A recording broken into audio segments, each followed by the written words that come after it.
그 이제 새로운 100년의 책을 보면 네. 일제 강점기 때 창씨 개명을 네. 쉽게 한 사람과 쉽게 하지 않은 사람이 그 조상들이 그 이름을 지키기 위해서 그 이름이 어떻게 왔는지 역사 의식을 갖고 있으면 그렇게 쉽게 창씨 개명을 하지 않았을 것이다. 이 얘기는 다시 좀 더 확대해서 얘기하면 역사 의식을 갖고 있으면 시대에 살아가는 데 있어서 이렇게 흔들리지 않는 자기 중심이 쓴다고 생각하거든요. 네. 그런데 요새 그 정부에서 그 전에 썼던 역사 교과서를 좀 잘못됐다, 바꾸려고 하고, 또 이 정권이 바뀔 때마다 이 역사의 내용이 조금씩 바뀌어가면서 이렇게 성인들이나 역사의식을 갖고 있는 사람은 그거를 중심에 서가지고 이렇게 판단할 수 있는 기준이 있으면 상관이 없는데, 이 잘 모르는 학생들이 이게 좀 치우친 역사 교과서를 공부하고 또 그런 역사를 공부하고 나서 국사 과목을 무조건 이제 선택이 아닌 필수로 해버리면 조금 이렇게 치우친 역사관을 갖고 이렇게 크면 좀 이렇게 치우친 역사관을 갖고 있으면 좀 이렇게 자기 중심이 좀 힘들지 않을까라는 생각을 하는데 거기에 대해서 좀 네, 그렇습니다. 예.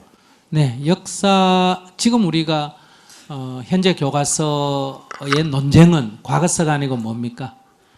현대사입니다. 예. 현대사는 지금 현재의 권력을 쥐고 있는 사람들이 이해관계하고 밀접한 관계가 있습니다. 남북한이 이렇게 역사관이 서로 다른 거는 북한은 북한의 현 체제를 가장 정통이라고 인정할 수 있는 역사 체계를 잡아놨고, 남한은 남한이 이 민족사의 정통을 계승한 국가다 하도록 이 역사관을 정립을 한다는 거예요. 그런데 북한은 현재 유일적인 사상 체계로 잡으니까 누가 반대가 없는데, 남한 안에는 이 문제에 대해서 찬반이 있죠. 그래서 지금 민주화가 이루어지면 과거의 독재 유산을 어때요? 역사의 정통성에서 벗어나는 걸로 비판을 하고 역사를 기록하게 되고, 다시 보수 정권이 권력을 잡으니까 자기들의 그 원뿌리를 부정하는 듯이 하니까 기분이 나쁘지 않습니까? 그죠? 그러니까 또 이거를 다시 대한민국의 정통성이라는 또 다른 이름을 내걸고 이걸 또 수정을 하려고 그러고, 일본도 자기 국민에게 일본이 과거에 2차 대전 때 잘못했다는 얘기만 하니까 국민의 자긍심이 떨어진다 해서 뭐 우리가 뭐 잘못했노? 전쟁이 졌을 뿐이지. 이런 식으로 역사를 지금 재정립하는, 그래서 교과서를 전부 바꾸지 않습니까? 이것이 현재 일어나고 있는 세력의 싸움이 과거 역사를 갖고 일어나는 문제예요. 그래서 이거는 어쩔 수 없는데, 이 문제를 국민 통합적 차원에서 얘기한다면 이런 다양한 견해를 가진 사람들이 역사편찬위원회를 구성해가지고 이게 공동으로 서로 합의 본거를 만들어야 되고, 쟁점의 차이가 많이 난다면 쟁점의 차이를 별도로 기술한다든지, 안 그러면 쟁점이 되는 거는 기술에서 뺀다든지, 그리고 그건 선생님에게만 줘가지고 선생님이 그때그때 자기 필요에 의해서 쓸 수 있도록 참고 자료를 준다든지, 이런 게 필요하죠. 지금 한중일, 그러니까 중국하고 일본하고 한국이 이 동아시아의 역사를 다 자국 중심으로 기록을 해서 동아시아의 젊은이들이 이렇게 함께 하기가 굉장히 어렵다. 상대를 다 나쁘게만 기록하니까. 그래서 동아시아에 양식 있는 사람들이 모여서 공동교과서, 동아시아 역사에 대한 공동교과서를 만들자. 지금 이런 것도 하고 있거든요. 근데 그 이전에 우리나라 안에도 이런 정치적인 바람을 좀 덜 타게 하는 게 매우 필요한데, 권력을 잡으면 또 일부 정치적 성향을 가진 학자들이 이렇게 잘 안 하죠. 중국에도 보면 고구려 발해사에 대해서 옛날에는 중국 초기에는, 이 현재 중화인민공화국 초기에는 고구려는 조선의 역사다 이래다가 중간에 와서는 고구려가 평양 천도하기 이전까지는 중국의 역사, 그 이후에는 조선의 역사다 이랬다가 요즘은 고구려사 자체가 어때요? 중국의 역사다 이렇게 만들어 간단 말이에요. 그렇기 때문에 거기에 있는 역사학자 중에 이런 국가의 어떤 방침을 안 따르는 역사학자들은 어때요? 자꾸 배제시켜요. 학교에서도 그렇고 연구하거나 발굴조사할 때 자꾸 배제시키고 거기에 동조하는 역사학자들만 모아가지고 어때요? 역사관을 바로 잡고 있다. 이게 동북공정이라고 들어보셨죠? 네. 동북공정이 바로 이 역사, 과거 역사를 어떻게 정립할 거냐 하는 핵심이란 말이에요. 이렇게 나라마다 다 이 문제가 제기되고 있어요. 그러나 이제 중국 같으면 이제 국가가 한 가지 역사관을 갖고 나머지를 배제하는데 우리나라는 정권이 왔다 갔다 하니까 자기에게 유리한 역사를 자꾸 이렇게 옮겨가니까 지금 학생 입장에서는 굉장히 혼란스럽죠. 그래서 현실적으로 찾을 수 있는 거는 일종의 10여 명, 20여 명으로 구성된 좀 너무 양쪽에 극단적으로 치우친 사람은 빼고 좀 중립적인 데서 이쪽 저쪽 견해가 다른 사람들이 모여서 합의하는 교과서를 만들고 차이를 별도로 기술한다. 제가 볼 때는 이게 제일 좋을 것 같습니다. 그럼에도 불구하고 역사 왜곡이 일어나는 것은 고대사에 대해서는 현재의 소위 대학 교수라든지 하는 이 부분에 있는 학자들은 다 우리 고대사에 대해서 뿌리에 대해서 부정적이에요. 그러니까 BC 4, 5세기경 고조선 후기부터 역사로 기술화, 그전은 다 설화로 취급하거든요. 그러니까 이거는 합의를 해도 역사적 왜곡이 있다는 거예요.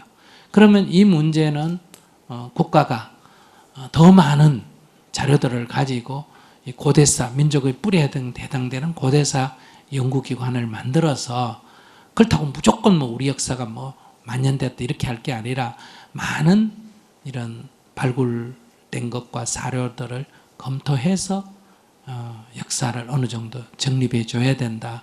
그래서 역사는 굉장히 중요합니다. 우리는 말을 중요시하는데 말보다 역사가 더 중요합니다. 여러분들 이스라엘 사람들은 유대인들은 전 세계 흩어져 사는 거 아시죠? 네. 그러면 그 사람들은 다 이스라엘 말 할 줄 알까요? 아닙니다. 러시아 사는 사람은 러시아 말밖에 안 하고 미국에 사는 사람은 영어밖에 할 줄 모릅니다. 그런데 그들은 어릴 때부터 집에서 유대의 신앙, 유대의 역사를 공부합니다. 즉 말은 몰라도 역사는 공부하는 거예요. 그래서 그 사람들은 전 세계 어디에 가서 살아도 유대인의 정체성을 갖고 있다. 이렇게 말할 수 있죠. 그런데 우리 중국에 있는 200만 조선족 동포는 말과 글은 가지고 있습니다. 그런데 조선사는 안 가르칩니다. 중국 역사가 국사예요. 그리고 조선사를 별도로 안 가르칩니다. 그러니까 중국의 소수민족이에요. 중국의 56개 소수민족 가운데 하나지 자기 역사가 없는 거예요. 그러니까 역사가 언어보다 말보다 더 중요하다.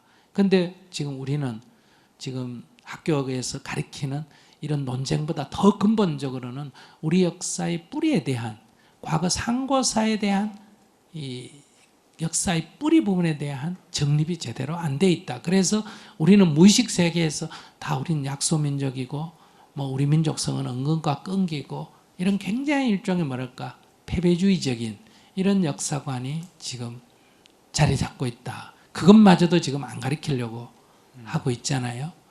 이런 것은 저는 우리 민족의 정체성을 확립하는데 굉장한 취약점이 아닌가. 그런 문제에서 역사 문제는 좀 새롭게 정립될 필요가 있지 않나 생각합니다. 네. 좋은 답변 감사합니다. 네네. 감사합니다. 제가 약간 여분으로 말씀드리면요. 지금 이제 현대사 부분에 대해서 한국 안에 좌우 사이의 견해 차이가 있는데 독립운동사에 대한 역사는 남북 간의 견해 차이가 굉장히 많습니다. 왜 그러냐 하면 소위 일제시대 때 약간 사회주의적인 그런 이념을 갖고 독립투쟁을 한 사람들을 다 기록을 하면 대한민국의 정체성에 문제가 있기 때문에 대한민국에서는 그걸 다 빼버렸어요. 반대로 북한에서는 이 민족주의적인 그런 입장에서 독립운동한 걸 넘어 그 북한 정부의 정체성이 어때요? 모순이 되니까 빼버렸는데 북한은 거기서 한 발 떠가서 나중에 김일성 유일 체제가 되면서는 김일성 부대를 중심으로 하는 독립운동 빼고는 사회주의 계열이라도 또 어때요? 빼버렸어요. 그러니까 현실 정치를 반영해서 과거의 역사를 이렇게 정리한 거예요. 그래서 여러분들이 독립운동 기념관에 한번 가보세요. 거기 기록에 사회주의적 계열에서 활동한 그 역사적 기록은 한 면밖에 없습니다. 그러면 현실은 어떠냐? 오히려 역사에 더 많은 다수가 사회주의 계열에서 독립운동을 했어요. 더 많은 게. 그러니까 이런 걸 다 빼버리니까 우리가 독립운동사를 배울 때 한 게 별로 없어요. 그래서 우리가 우리 힘으로 독립했다는 것은 없고, 물론 우리 힘으로만 한 건 아니지만은 그냥 외세에 의해서 독립이 주어진 걸로 이렇게 생각하는 굉장히 그 취약점이 있단 말이에요. 그래서 이걸 내가 극복을 해보려고 아까 94년도 그때 제가 시도한 거는 북경에서 한번 해보자. 남한도 아니고 북한도 아니고 제3자인 북경에서, 그때 북경대학교에 아주 조선족 출신 유명한 학자가 있었습니다. 그 학자에게 부탁을 해가지고 그러니까 남북한을 떠나서 우리가 제3국에서 객관적인 독립운동사 정도, 현대사는 지금 도저히 손도 못 대고 독립운동사를 정립해보자 했는데 그것도 결과적으로는 할 수가 없었습니다. 왜냐하면 그 독립운동사가 현대의 남북의 체제하고 굉장히 밀접한 관계가 있기 때문에 이것도 다시 또 논쟁이 되는 거예요. 예를 들면 북한의 김일성 주석이 독립운동을 했다 하면 남한에서는 난리예요. 그거는 가짜다 이렇게 돼 있는데, 반대로 북한의 김일성 독립운동 한 게 여러 했다 하면 북한에서도 또 난리 나요. 왜? 모든 독립운동을 다 누가 했는데? 김일성 주석이 했는데 요만큼밖에 안 했다 이러면 이제 북한에서 난리 나고, 남한에서는 했다 하면 난리 나는 거예요.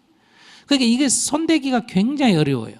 그래서 제가 중국에서 조선족을 위해서 독립운동사 책 출판할 때 결국은 사회주의가 우리나라에 들어와서 독립운동에 영향을 끼치기 이전인 1920년대 중반까지, 즉 청산리 전투, 봉오동 전투까지만 기록을 하지 그 뒤에 가면 심각한 논쟁이 되는 거예요. 그래서 우리가 지금 제일 통일 문제를 다루려면 이 독립운동사에 대해서 객관적인 기술이 필요하다. 그래야 남북 간에 어떤 서로에 대한 이해의 폭도 있는데, 북한에서는 남쪽은 이거 완전히 괴뢰 집단이라 그러고 남쪽은 또 북한이 완전히 괴뢰 집단이라 그러고, 그렇기 때문에 이것을 우리가 어떤 서로를 인정하면서 합의점을 찾아 나가기에 역사로부터 굉장히 어려움이 있는 거예요.